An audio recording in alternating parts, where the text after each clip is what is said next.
Ceci est l'enregistrement de la dernière prédication de notre frère Fernand Legrand. Elle a été déclamée à l'église de Champagnole le 12 décembre 2010. Écoutez bien les toutes dernières paroles de cette prédication. En vous regardant tous et en me regardant dans un miroir, je me comprends mieux maintenant. Je te loue de ce que je suis une créature si merveilleuse. Mon créateur, il a son nom. Tu es merveilleux, hein? Ésaïe, je crois, hein? Ésaïe, son nom est merveilleux. Et il ne peut rien faire d'autre que du merveilleux. Et nous allons vers l'endroit le plus merveilleux du monde. Nous serons avec lui. Merci. Que Dieu vous bénisse. 5 jours plus tard, il rejoignait son Seigneur.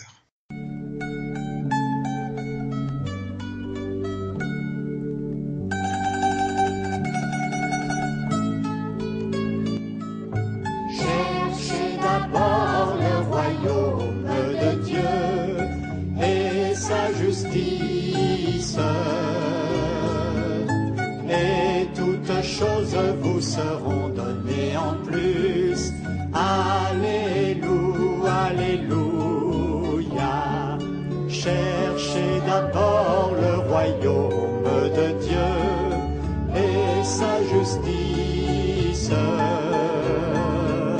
et toutes choses vous seront données en plus. Alléluia, alléluia.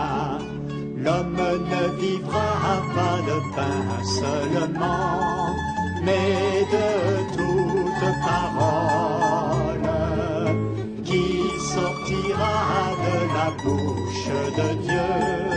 Alléluia, alléluia. L'homme ne vivra pas de pain seulement, mais de toute parole qui sortira de la bouche de Dieu. Alléluia, alléluia. Alléluia, alléluia, alléluia. Alléluia, alléluia. Alléluia, alléluia, alléluia. Alléluia, alléluia.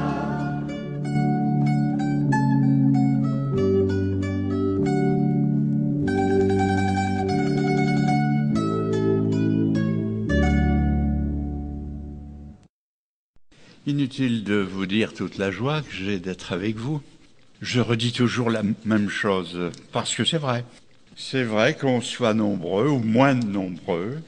Merci aussi pour le réconfort d'entendre des actions de grâce, de bouche et de cœur inattendues. Et ça fait du bien, et ça fait chaud au cœur. Vous savez, l'avantage que nous avons, nous, c'est que nous visitons diverses églises et assemblées. Et le grand avantage, c'est que chaque fois, il y a quelque chose de plus frais. Pourquoi ? Parce que chacun dit les choses d'une façon personnelle, différente. Il y a les voix qu'on entend, puis les voix qu'on entend rarement. Et c'est tellement frais, ça fait du bien. En tout cas, moi, ça me fait du bien. Je voudrais lire dans le psaume 139 une parole 139, c'est le fameux psaume 139. Oh, ils sont tous fameux, remarquez. Mais il y en a parfois qui nous frappent un peu plus, le psaume 23, le psaume que tu as cité, le 51, ce qu'on appelle le psaume de repentance ou psaume de pénitence. Et dans ce psaume 9, oui, une partie du verset 14. Je commencerai par là, puis je vous donnerai d'autres citations. Je lis, et je lis avec vous, nous lisons ensemble. « Je te loue de ce que je suis une créature si merveilleuse. » La première fois que j'ai lu ce texte, j'avais 20 ans.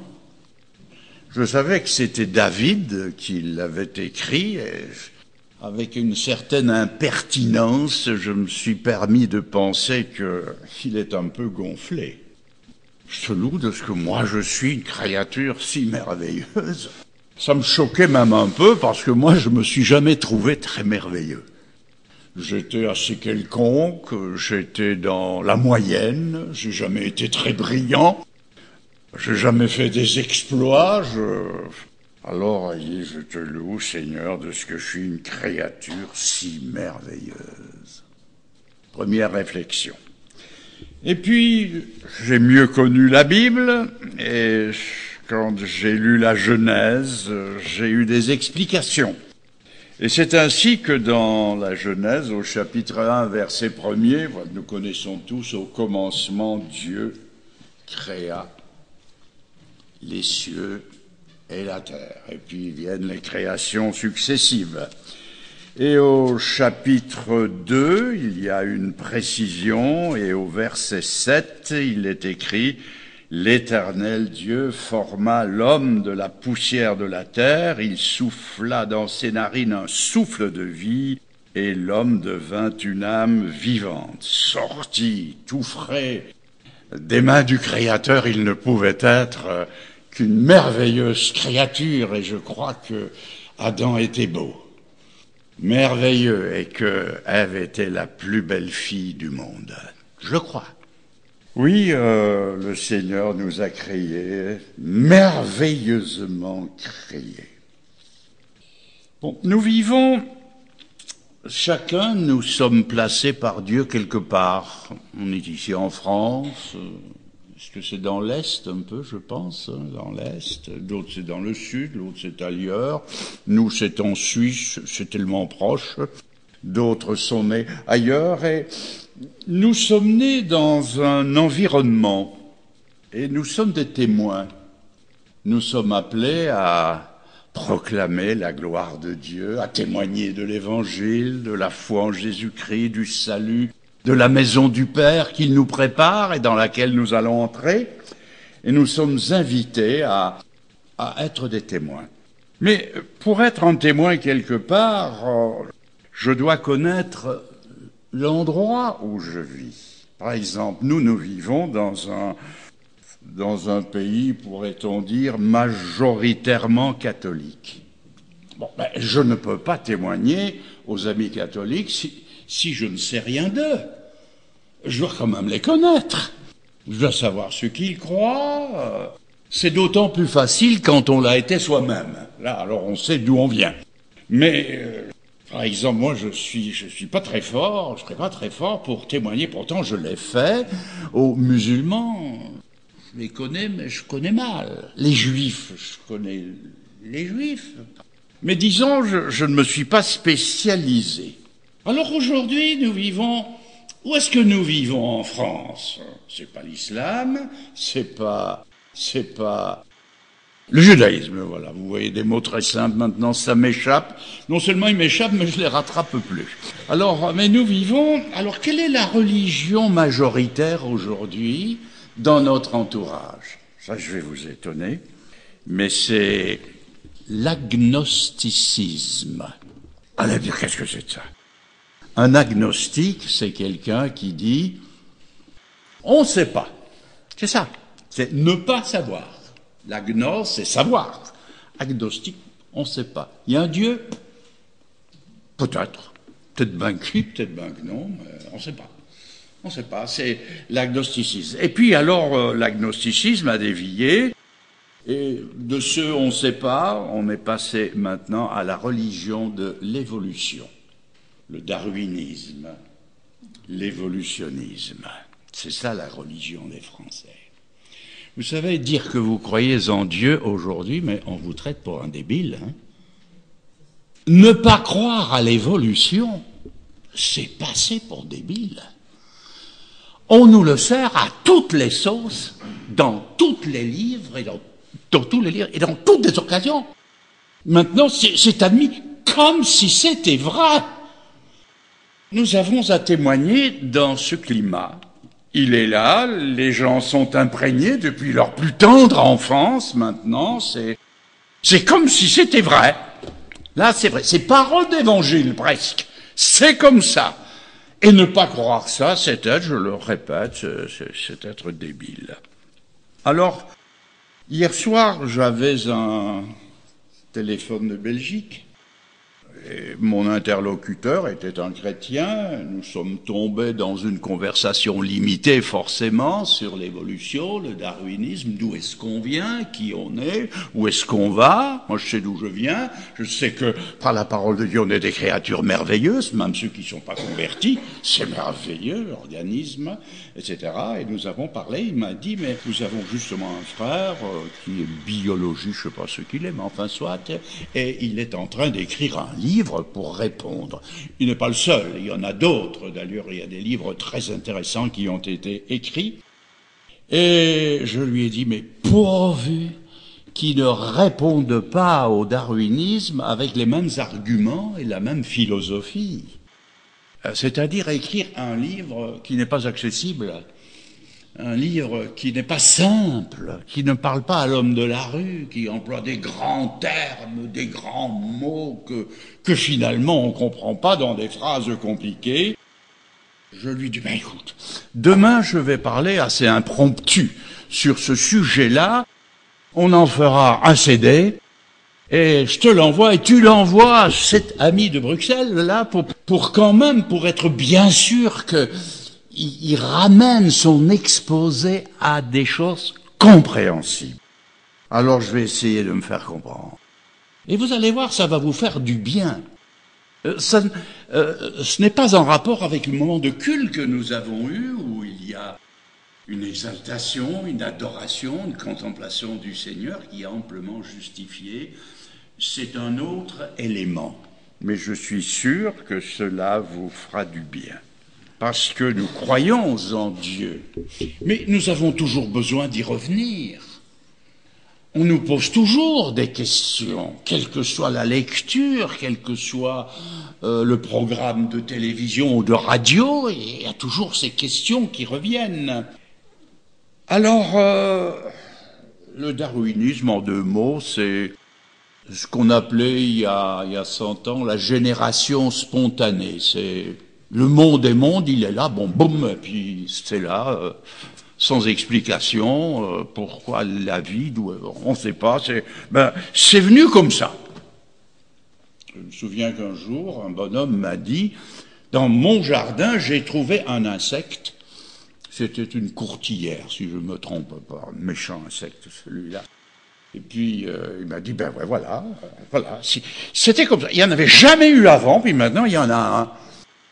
Et il me faudrait avaler ça. Aujourd'hui, c'est un peu ça, l'origine de la vie. C'est que, malgré nos savants, malgré nos laboratoires, c'est qu'on n'a pas d'explication. Nos laboratoires, ils sont perfectionnés.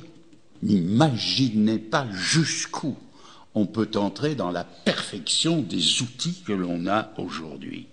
On peut, en laboratoire, reconstituer toutes les conditions favorables à la naissance de la vie. Tout. Et la vie, on ne peut pas la produire. Malgré tous les instruments. Et on voudrait me faire croire que, sans tous ces instruments, la vie est quand même apparue. Dans les conditions les plus invraisemblables du monde. L'inacceptable, il faudrait l'accepter. Par exemple, la science aujourd'hui peut reproduire l'eau de mer. Prenons 1 mètre cube d'eau de mer fabriquée par la science, avec tous les éléments constituants de l'eau de mer. Eh bien, l'eau de mer, elle est morte. Sans être la mer morte, elle est morte. Elle est stérile, elle n'est rien, et la vie ne peut pas s'y produire. Vous y versez 1 litre d'eau de mer, de vraie mer, et le processus s'enclenche, et elle devient vivable. Je me souviens avoir entendu le professeur Moon qui parlait de... Il disait ceci, c'est que la science aujourd'hui peut très bien faire une coquille d'œuf et mettre dans un œuf tous les éléments constitutifs de l'œuf.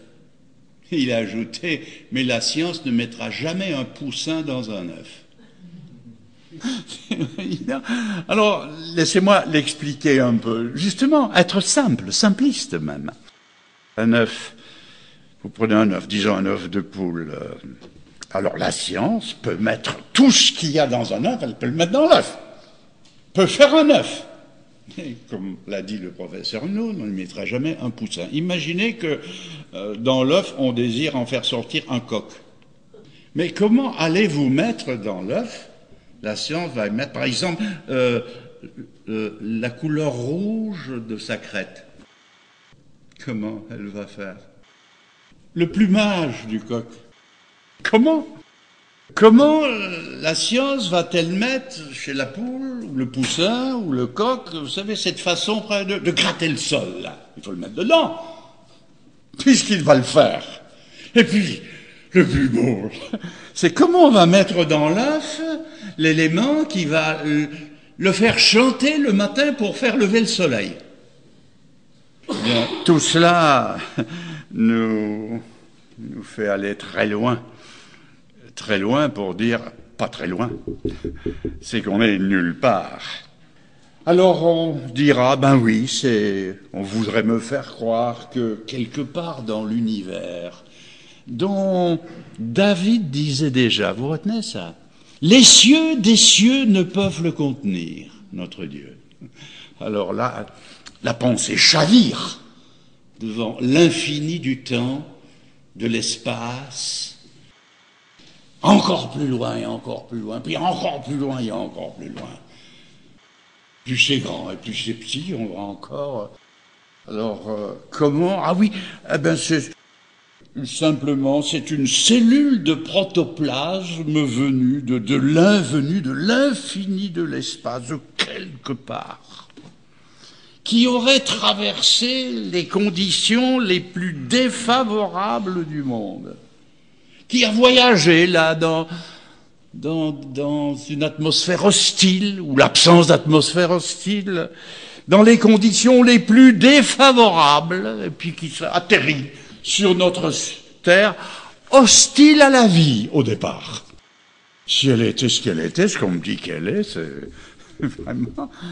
c'est un volcan comme le soleil, une partie du soleil, je sais pas. Et on voudrait me faire croire que c'est ça qui a atterri par exemple, et puis voilà, c'était une cellule protoplasme. Jacques Monod, grand savant français descendant d'une grande famille protestante, a écrit son livre intitulé, si je me souviens bien, vous me pardonnerez, Le hasard, le temps et la nécessité. C'est ça, le temps et la nécessité.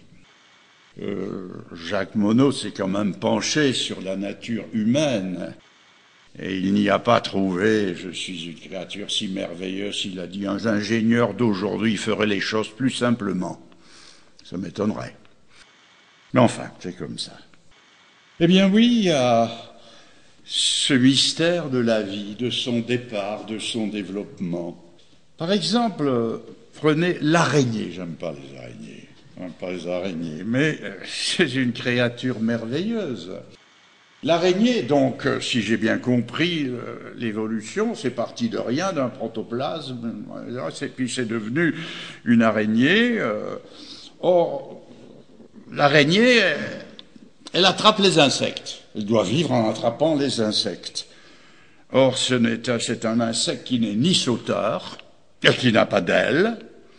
Elle a bien 8 pattes et 4 yeux, c'est ça, je crois, hein, c'est ça, elle a 4, mais elle ne peut pas, hein. Elle ne peut pas attraper. Alors, elle a dû penser que, bon, il fallait, non seulement penser, mais elle a créé dans son ventre un atelier de filature. Oui, un atelier de filature. Il n'y a pas seulement le film, il faut le produire. Elle a créé un atelier de filature dont je viens d'entendre, il y a dans une explication si scientifique à la télévision, ça fait le fil d'araignée si ténu. Si vous en mettez je ne sais pas combien de milliers ensemble, disons du même calibre qu'un fil d'acier, ça devient plus solide qu'un fil d'acier. Vous entendez ça, mais ça chavire aussi. Comment c'est possible? Eh bien oui. Alors, elle a développé la science du tissage. Elle a développé l'habileté d'un piège.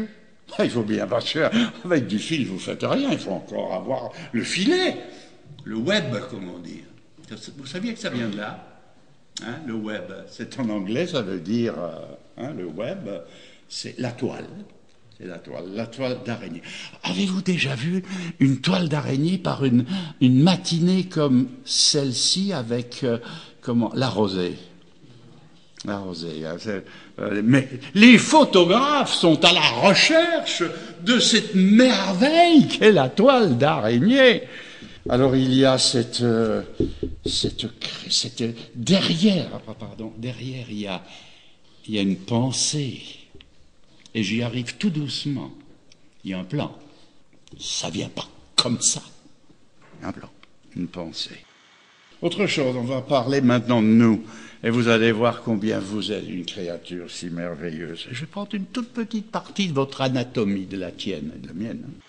L'oreille interne. L'oreille interne, paraît-il, c'est une merveille de technique. Et quand j'étais petit à l'école, nous avons appris qu'il y avait des osselets là dans l'oreille interne. L'oreille interne, l'osselet, il y en a 3, je crois. Le marteau, l'enclume et l'étrier. 1, 2, 3. Le petit enfant qui vient au monde, tout petit, eh bien, il vient avec tout, il vient complet, hein. Bon, il ne manque rien. Il est complet. Et dans l'oreille, il a, pour qu'il puisse entendre, il a le marteau, l'enclume, l'étrier. Mais le petit enfant, il est tout petit, et tout grandit chez lui, tout. Avez-vous déjà vu une image d'un bébé, d'un enfant de 1 an, qui est déjà sur pied, là, 1 an et demi? Avez-vous remarqué qu'il a des tout petits bras? Tout petits, il ne peut pas mettre ses bras au-dessus de sa tête. Eh bien, pourquoi? Parce que tout pousse. Hein, ses bras deviennent longs, mais quand il est né, proportionnellement, ses bras sont tout petits par rapport à son corps. Eh bien, ce petit enfant, dans son oreille, il y a aussi les marteaux, l'enclume, et l'étrier a ceci de particulier, écoutez ça, c'est qu'il vient au monde adulte. Au monde adulte. Alors, l'étrier, donc pour qu'il puisse entendre, l'étrier s'est dit, oui, il faut que je naisse adulte. Ou bien, est-ce que derrière l'étrier, il y a une intelligence, il y a un plan, il y a un dessin. Eh bien oui, c'est ça le mot. Alors ça, c'est une expression qui nous vient des Américains. Il y a de bonnes choses qui nous viennent d'Américains. Il n'y a pas que la malbouffe. Il n'y a pas que McDo, voilà. Il n'y a pas que McDo chez nous. Il y a des bonnes, excellentes, mais beaucoup. Alors beaucoup de ces inventions ne sont venues de chez nous, hein. Ne serait-ce qu'une tronçonneuse à chaîne. C'est pas nous les Français qui l'avons inventée, hein. Et mille choses ainsi. Bon. Alors il vient de chez eux, c'est une expression. Je n'en trouve pas de meilleure. C'est ce qu'ils appellent le intelligent design. Autrement dit, en bon français, le dessin, E-I-N, le dessin intelligent. C'est que derrière cet étrier, il y a le dessin intelligent. J'ai entendu 2 savants français parler de la cellule, il y a longtemps de cela. Et l'un des deux a dit, il a dit à l'autre, une seule cellule de notre corps. Alors tenez-vous bien pour ne pas tomber par terre. Une seule cellule de notre corps est aussi complexe à elle toute seule que tout ce qu'on pourrait trouver dans la ville de New York. Toutes ces combinaisons, ces ramifications, ces assemblages. Et puis son collègue lui a répondu, mon collègue, vous faites la partie belle à la cellule. Une cellule est beaucoup plus compliquée que la ville de New York. Moi, quand j'ai appris ça, j'étais surpris parce que moi, une cellule, c'était quoi? Une cellule, puis quand elle naît, elle se développe, elle se coupe en 2, ça fait 2, puis ça fait 4, puis ça fait 8, puis ça fait 16, puis... Et puis, chose surprenante, c'est que ça fait pas une boule. Ça se met en place. Autrement dit, il y a longtemps que je l'ai appris, mais on savait ces choses, mais sans les savoir. C'est que l'homme, il est entièrement programmé dans la première cellule. C'est-à-dire que la première cellule contient des milliards de données.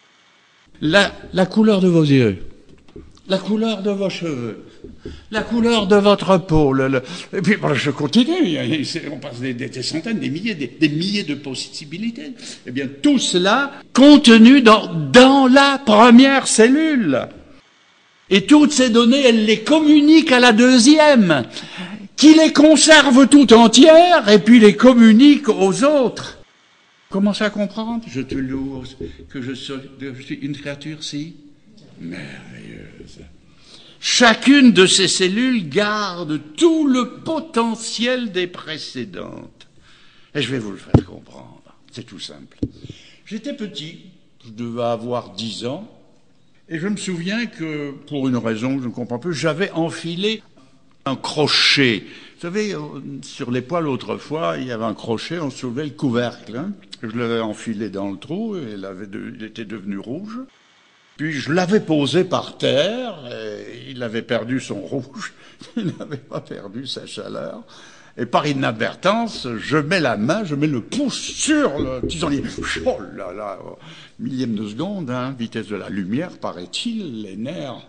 Et puis j'ai eu vraiment la marque courbée de la brûlure. Ça fait une grosse cloque. Après quelque temps, c'est tombé. Mais là, sur mon pouce, il y a l'empreinte digitale. Voilà, vous voyez un peu où j'en suis. Hein. Je ne suis plus si merveilleux maintenant. Alors, mais ces empreintes, elle est unique au monde. Hein. Je ne sais pas combien il y a de milliards d'habitants, 6 milliards, elles sont à moi. Il n'y a que les miennes, là. Alors, elles étaient brûlées. C'est tombé. Et elles se sont reconstituées complètement. C'est toujours les miennes, mais qui a donné l'ordre Où est-ce que ça a été puisé, le savoir, pour les refaire? C'est qu'elles étaient déjà dans la première cellule. Tout était là et tout s'est refait parce que c'était là, dans la cellule. C'est merveilleux, là. Alors, je comprends que David, il était dépassé par le Saint-Esprit à cette époque, car lui, il ne pouvait pas le comprendre. Mais il l'a dit, c'est le Saint-Esprit. La Bible est inspirée de Dieu. Au iota près, jusque dans la ligne aussi. Remarquez que la science est arrivée à quelque chose aussi de surprenant, c'est que, puisque, ça je l'ai entendu il y a longtemps, il y a au moins 45 ans, j'avais entendu qu'on peut refaire un homme à partir d'une seule cellule de son corps. Oh, c'est pas possible, je ne pouvais pas comprendre ça. Prendre une cellule et vous refaire tout entier, c'est pas possible. Eh bien si, ça c'est fait avec un mouton. La brebis qui s'appelle, vous connaissez son nom, hein, Dolly.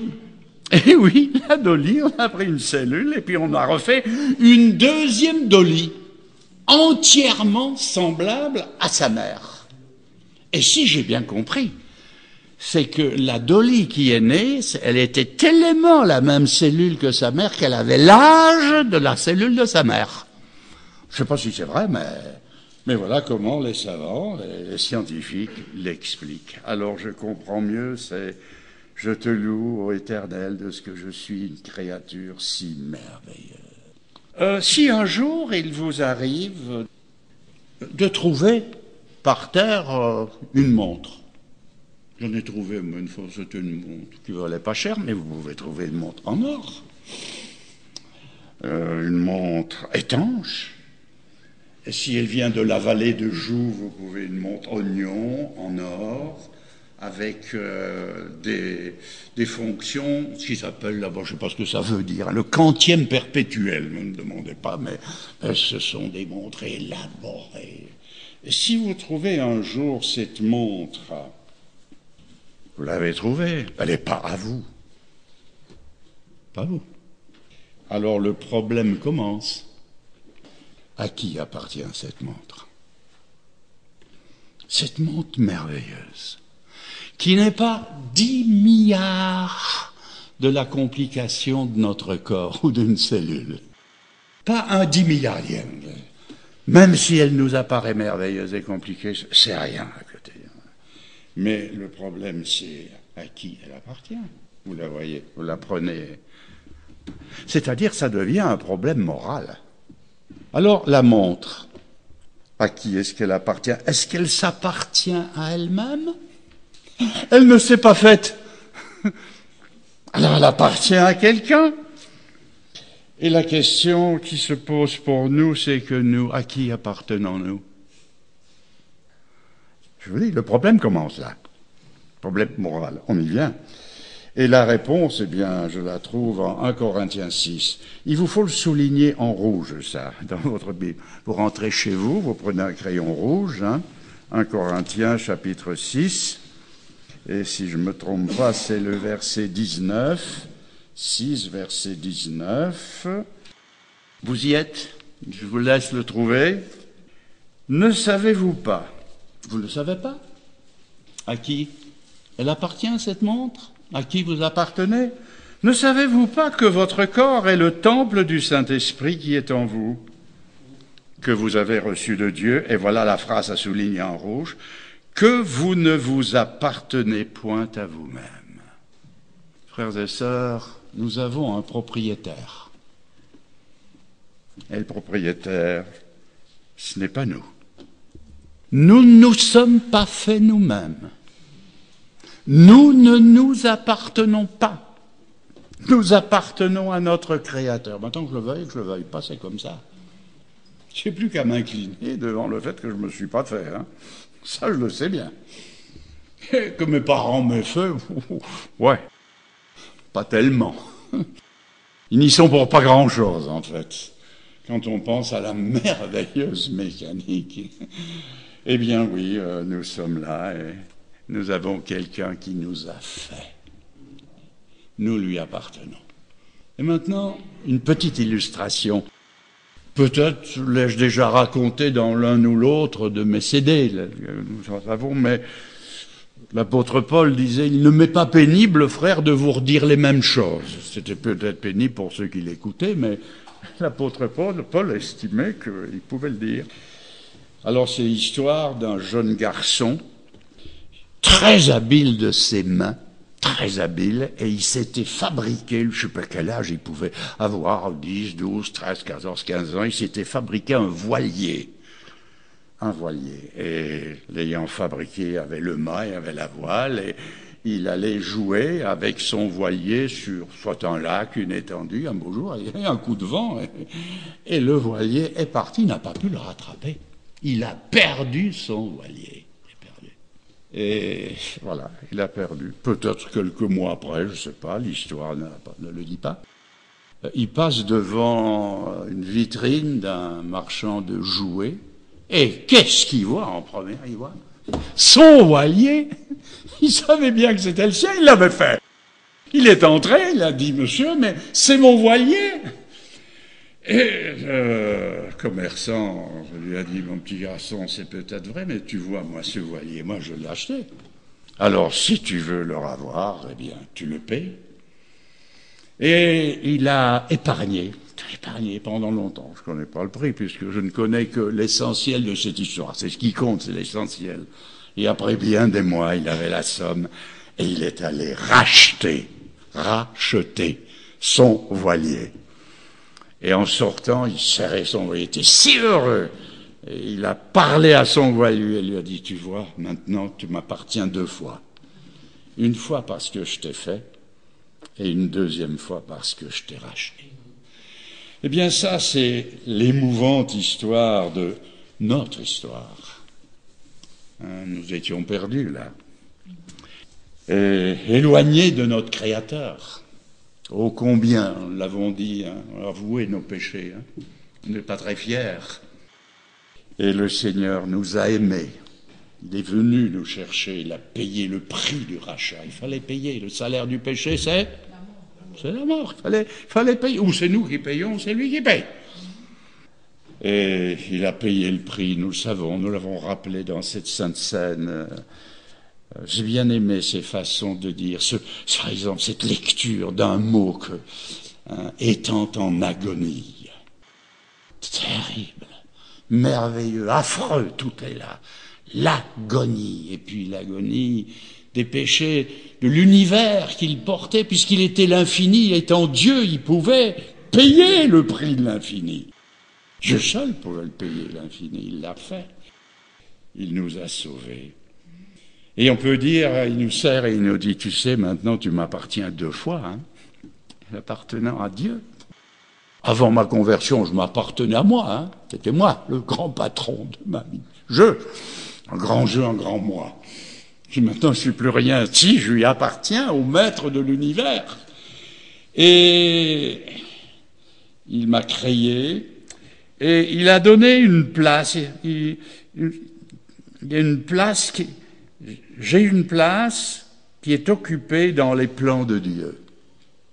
Et ma place, c'est d'être dans le corps de Christ.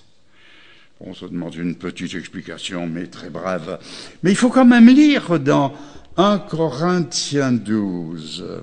1 Corinthiens encore, on avait lu le chapitre 9, maintenant on passe au chapitre 12. Et nous allons voir où nous sommes dans les rouages du plan de Dieu. Au chapitre 12, on peut commencer assez tôt, au verset 13, par exemple, verset 12. Comme le corps, puisque l'Église est le corps de Christ, nous allons le voir. Et comme le corps est un et a plusieurs membres, et comme tous les membres du corps, malgré leur nombre, ne forment qu'un seul corps, ainsi en est-il de Christ. Nous avons tous, en effet, été baptisés, c'est-à-dire plongés dans un seul esprit, pour être un seul corps, soit juif, soit grec, soit esclave, soit libre. Nous avons tous été abreuvés d'un seul esprit. Ainsi, le corps n'est pas un seul membre, mais il est formé de plusieurs membres. Si le pied... Alors, le Seigneur nous a placés dans le corps de Christ. Nous sommes ces cellules. Maintenant, c'est beaucoup de cellules ensemble et ça forme un pied. Il dit, si le pied disait, parce que je ne suis pas une main, je ne suis pas du corps, ne serait-il pas du corps pour autant ? Et si l'oreille disait, parce que je ne suis pas un œil, je ne suis pas du corps, ne serait-elle pas du corps pour cela ? Si tout le corps était un œil, où serait l'ouïe ? Si tout était ouïe, où serait l'odorat ? Maintenant, Dieu a placé chacun des membres dans le corps, on pourrait dire les cellules aussi, il a placé chacun des membres dans le corps comme il a voulu. Si tous étaient un seul membre, où serait le corps ? Maintenant donc, il y a plusieurs membres et un seul corps. L'œil ne peut pas dire à la main, je n'ai pas besoin de toi. Si la tête disait aux pieds, j'ai pas besoin de vous. Les pieds, vous savez, c'est pas très intéressant, ça sent pas toujours bon. Mais heureusement que j'ai les pieds. Imaginez que j'ai pas de pieds. Mais bien plus, au verset 22, les membres du corps qui paraissent être les plus faibles sont nécessaires, etc., etc. Donc le Seigneur nous a placés dans son corps. Et ça, c'est dans le grand, grand corps de Christ qui s'appelle l'Église universelle. Mais alors, il y a l'Église locale. Alors, c'est plus accessible, ça, l'Église locale, c'est Champagnole. C'est ici, se rassemble ici, 1-2 fois par semaine. Et nous sommes là et nous avons chacun notre place. Comme dans ces merveilles dont je vous ai parlé, l'oreille, l'étrier, chacun, on est formés tellement différents les uns de l'autre. Dans l'oreille, le marteau n'est pas semblable à l'étrier, nous sommes différents. Très différents dans notre façon de voir, de nous exprimer, de penser, de saisir les choses, c'est très bien comme ça. Et il nous appartient à chacun maintenant de découvrir le plan de Dieu pour nous, la place de Dieu pour la vie. Où est-ce que nous en sommes ? Ici. Et c'est pourquoi j'ai tenu à ce que notre frère m'enregistre, non pas parce que c'est beau, parce que c'est bien fait, etc., mais parce que j'aimerais que ici en conclusion, donc, à Champagnole, chacun qui n'est pas présent, donc puisse entendre et puis comprendre qu'il est quelque part. Parce que si on veut que la communauté vive, il faut savoir où l'on est, et ce qu'on fait, et pourquoi nous sommes là, et que c'est dans le plan de Dieu. Vous avez le grand texte qui a été, disons, le texte de la conversion de Jean Calvin. Jean Calvin, sa conversion, c'est le fameux texte de Éphésiens 2, 8, 9 et 10, on connaît, hein, c'est par la grâce, vous êtes sauvés par le moyen de la foi. Et ça ne vient pas de vous. Le salut, ça ne vient pas de nous. On n'y est pour rien. Il y a une version qui dit, vous n'y êtes pour rien, etc. Donc je relis là, chapitre 2, verset 8. Ce n'est pas par les œuvres, afin que personne ne glorifie. J'espère que nous avons bien compris. C'est pas par nos efforts, c'est pas par nos prières qu'on est sauvé, c'est pas par notre fidélité, c'est pas par notre argent, c'est pas par nos capacités. Ce n'est pas, donc ça vient pas de nous, c'est ça. Et puis alors il y a le verset 10. Car nous sommes son ouvrage. C'est vrai que la montre, c'était l'ouvrage de l'horloger. C'est vrai que nous ne nous appartenons pas, nous l'avons lu, nous appartenons à notre Créateur, à Dieu, nous sommes son ouvrage, ayant été créés en Jésus-Christ. Ah voilà. Alors là, il faut s'arrêter un peu. Qu'est-ce que ça veut dire, nous avons été créés en Jésus-Christ? Il faut comprendre que cela s'adresse aux chrétiens. Il faut lire, nous avons été recréés. Le bateau. Hein, tu m'appartiens combien de fois? 2 fois. Pourquoi? Parce que il était perdu. Et nous, en Jésus-Christ, nous sommes celui qui est en Christ, c'est une nouvelle créature. On a été recréés. C'est-à-dire, il faut le comprendre ainsi. Nous avons été créés en Jésus-Christ pour des bonnes œuvres. C'est général, ça, les bonnes œuvres. Très général. Que Dieu a préparées d'avance afin que nous les pratiquions. Nous avons été faits pour quelque chose. Nous avons été faits pour être une tête, pour être un œil, l'œil de l'assemblée, le surveillant. C'est ça, hein? Un ancien, qu'est-ce que c'est? C'est un surveillant, il regarde. Hein? Nous avons été créés, nous avons une place, et chacun d'entre nous, nous avons une place précise. Dans l'épître aux Éphésiens encore, où nous étions, on peut les lire, je vais les lire pour vous, donc c'est Éphésiens 4, on a lu dans Éphésiens 2, Éphésiens 4, il y a les ministères, il y aurait beaucoup à dire, mais Dieu a donné les uns comme apôtres, les uns étaient apôtres, les autres comme prophètes, les autres comme évangélistes, pasteurs, docteurs, perfectionnement des saints en l'œuvre, etc. Il a donné les uns comme ceci, comme cela. Et il y a différents dons et différentes places. Alors nous sommes placés dans l'assemblée et nous avons une fonction. Quelle fonction? Alors c'est là qu'il faudrait préciser. Bon, tout le monde ne va pas être apôtre, bien sûr. D'autant plus qu'on croit qu'il n'y a plus d'apôtres dans le sens où il y en avait à cette époque-là, mais il y a toujours des envoyés de Dieu. Et puis, il y a des diacres aussi. Le diacre, dans l'assemblée, c'est celui qui s'occupe surtout des choses matérielles. L'assemblée n'est pas que spirituelle. On est ici, on est quelque part. Hein. Il y a un plancher, etc. Il y a des fonctions, il y a des frères qui s'occupent, et des sœurs qui s'occupent des choses matérielles de l'assemblée. Parfois, il y a des tentures à mettre, il y a des travaux à faire, il y a la distribution de la Sainte Seine. En général, ce sont des diacres qui nous servent en nous tendant la coupe et le pain, etc. Il y a dans l'assemblée différentes fonctions. Il y a les dames, je le sais bien, ne parlent pas souvent. C'est prévu dans l'Écriture, mais elles ont par exemple des fonctions que les messieurs ont difficilement. C'est la fonction de l'hospitalité, par exemple. Il y a l'hospitalité du cœur, ça c'est la principale, c'est la plus belle, hein.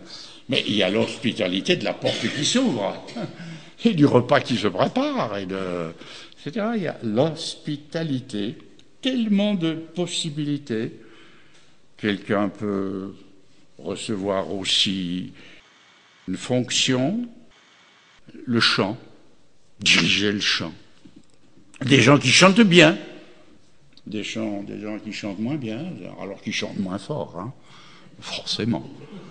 Alors, il y a notre frère, André, alors ne me mettez pas au piano, hein, me mettez pas un violon dans les mains, alors là, c'est les chats qui hurlent de terreur et qui s'en vont, non. Non, mais chacun a une place qui devra remplir, et puis 1 Corinthiens 12, 15, 58 dit « travaillant de mieux en mieux à l'œuvre du Seigneur ». Si nous avons une place, il faut la perfectionner. Hein, si je chante bien, je peux mieux chanter. Si je chante pas bien, je peux apprendre à mieux chanter. Il y a des choses à faire. Je peux apprendre à me mettre dans l'ensemble du corps de Christ. Eh bien, tout cela, c'est des choses. Il y a le don de libéralité aussi. Vous saviez cela? Libéralité. Ouvrir son portefeuille et le donner. Tout le monde n'est pas appelé à l'ouvrir aussi grand que le mien. Ou moi plus, peut-être un peu plus, etc. On raconte que, vous savez, il y a un dentifrice bien connu dans le monde entier, le Colgate. Vous connaissez ça, hein, Colgate? Eh bien, Colgate était un chrétien. Il a développé une entreprise. Il est américain. Il a développé une entreprise et au début, il était serré dans ses comptes, mais il avait pris la décision de donner la dîme au Seigneur. Il a donné la dîme. C'est son affaire à lui. Dieu peut nous le demander de donner la dîme. Peut-être qu'on ne peut pas le donner tout entière. Peut-être, il y a des cas, je ne sais pas. Mais il a donné. Et puis alors Dieu a fait prospérer son œuvre. Et pour finir, Colgate, il vivait avec la dîme et il donnait 9 fois la dîme au Seigneur. Ça, c'est les voies du Seigneur, c'est la libéralité, c'est des petits services où le Seigneur nous met. Je me souviens un jour, je ne l'ai pratiqué qu'une fois dans ma vie, c'était notre frère qui a bien connu Claudine, je pense, Herbert Beatty. Il avait dit ceci, mais vous les jeunes, vous n'avez jamais pensé que vous avez dans l'assemblée un couple avec 3, 4 enfants, quelquefois. Et vous savez, quand on a 2 enfants, c'est déjà pas mal de s'occuper, hein, de 2. Mais quand on s'occupe de 3, mais ça fait 4. Les loisirs, ça n'existe plus. On est tenu 365 jours par an. Hein. Puis alors, il dit, mais vous n'avez jamais pensé d'aller vers ce couple et de lui dire, écoutez, un soir, on vient vous remplacer. Et vous sortez ensemble, une fois. Et je l'ai fait, une fois, tout seul. J'ai fait tout seul. C'était pas un couple, c'était quelque chose d'autre. Mais enfin, c'était ça, pour leur dire, mais vous êtes tenus 24 heures sur 24, avec cette ribambelle de gosses dont vous vous occupez. Eh bien, écoutez, je viens, je garderai les enfants. Et vous faites une sortie ce soir. Je dis ça parce que je l'ai entendu de quelqu'un d'autre. Moi, je n'y aurais pas pensé. Mais c'est pour dire que dans l'assemblée où vous êtes, vous pouvez... Oui, mais qu'est-ce que moi je peux faire? Mais, alors, laissons travailler les ménages un peu. Et puis, vous verrez qu'il y a tant de possibilités. Et je terminerai en vous regardant tous, et en me regardant dans un miroir, je me comprends mieux maintenant, je te loue de ce que je suis une créature si merveilleuse. Alors, c'est pas moi, c'est lui, mon créateur. Il a son nom, tu es merveilleux, hein. Ésaïe, je crois, hein. Ésaïe, son nom est merveilleux. Et il ne peut rien faire d'autre que du merveilleux. Et nous allons vers l'endroit le plus merveilleux du monde. Et nous serons avec lui. Merci. Que Dieu vous bénisse.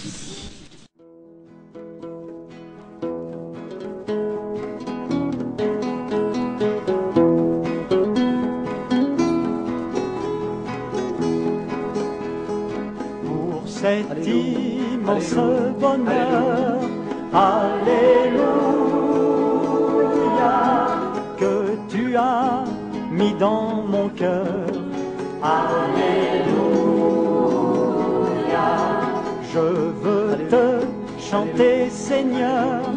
Alléluia,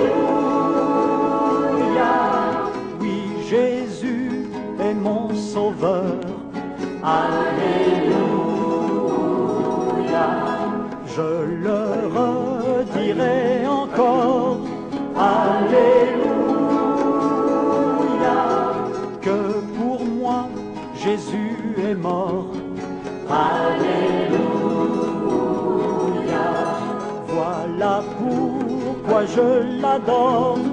Alléluia, lui seul est tout mon trésor. Alléluia.